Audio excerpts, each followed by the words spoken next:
तबला वादक जाकिर हुसैन के निधन से पूरे देश में शोक की लहर है।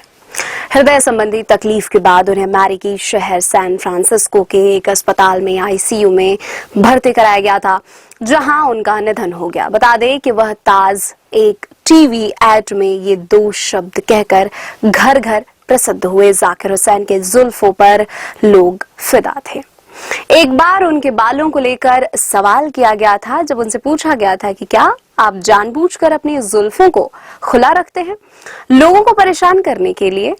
इस पर हंसते हुए जाकिर हुसैन ने कहा कि लोग एक एक 2 घंटे अपनी जुल्फों को संवारने के लिए निकाल देते हैं, हम 2-4 घंटे जुल्फे बिखेर लेते हैं। मैं कभी भी अपने बालों को संवारता नहीं था, नहाने के बाद बालों को ऐसे ही छोड़ देता हूँ। वे विश्व विख्यात तबला वादक और पद्म विभूषण से सम्मानित थे। सोमवार सुबह उनके परिवार ने उनके निधन की पुष्टि की। परिवार के मुताबिक हुसैन एंजियोपैथिक प्लुमेनरी फाइब्रोसिस से पीड़ित थे। परिवार ने बताया कि वे पिछले 2 हफ्ते से सैन फ्रांसिस्को के एक अस्पताल में भर्ती थे। हालत ज्यादा बिगड़ने पर उन्हें आईसीयू में एडमिट किया गया। वहीं उन्होंने आखिरी सांस ली। उस्ताद जाकिर हुसैन को संगीत विरासत में मिली थी। उनके पिता पहले से ही देश के मशहूर तबला वादकों में से एक थे। वे देश विदेश में बड़े बड़े कॉन्सर्ट किया करते थे।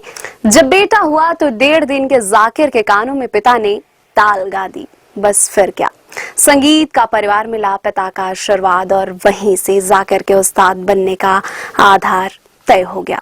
उस समय 1.5 दिन के जाकिर को दिया आशीर्वाद उनके बेटे को तबले की दुनिया का सबसे बड़ा उस्ताद बना देगा। इसका अंदाजा तो खुद उस्ताद अल्लाह को भी नहीं होगा। जाकिर एक्स्ट्रा ऑर्डिनरी लिख के माने जाते हैं। तबला बजाने वाले तो बहुत होंगे, लेकिन जाकिर जैसा कोई नहीं। उनकी उंगलियों में जादू है। बचपन से ही वे अपनी कलाकारी किया करते थे। वे तबले से कभी चलती ट्रेन की धुन निकालते थे तो कभी भागते हुए घोड़ों की धुन निकाल कर दिखाया करते थे। जाकिर हुसैन की खास बात ये थी कि वे संगीत की गहराइयों को अपनी परफॉर्मेंस के जरिए दर्शकों से रूबरू कराकर बनाकर उसमें भी मनोरंजन पैदा कर देते थे। लेकिन इसकी शुरुआत तो उन्होंने घर के बर्तनों से की। उस्ताद जाकिर हुसैन ने बहुत ही कम उम्र से ही संगीत सीखना शुरू कर दिया था। खासकर उनका रुझान भी शुरू से ही तबला सीखने की ओर था, क्योंकि ताल और बोलों के बीच ही उनकी तरबियत हुई और इस माहौल के बीच वे बड़े हुए। उन्होंने अपने पिता को तबले की धुन पर दुनिया को मोहित करते हुए देखा था। चाहते पिता ही थे जिन्होंने उस्ताद को सबसे पहले तबले पर हाथ बैठाना सिखाया और तबले के साथ संतुलन बनाना सिखाया। इसके बाद तो उस्ताद जाकिर हुसैन ने उस्ताद खलीफा वाजिद हुसैन, कंठा महाराज शांता प्रसाद और उस्ताद हबीबुद्दीन खान से भी संगीत और तबले के गुण सीखे।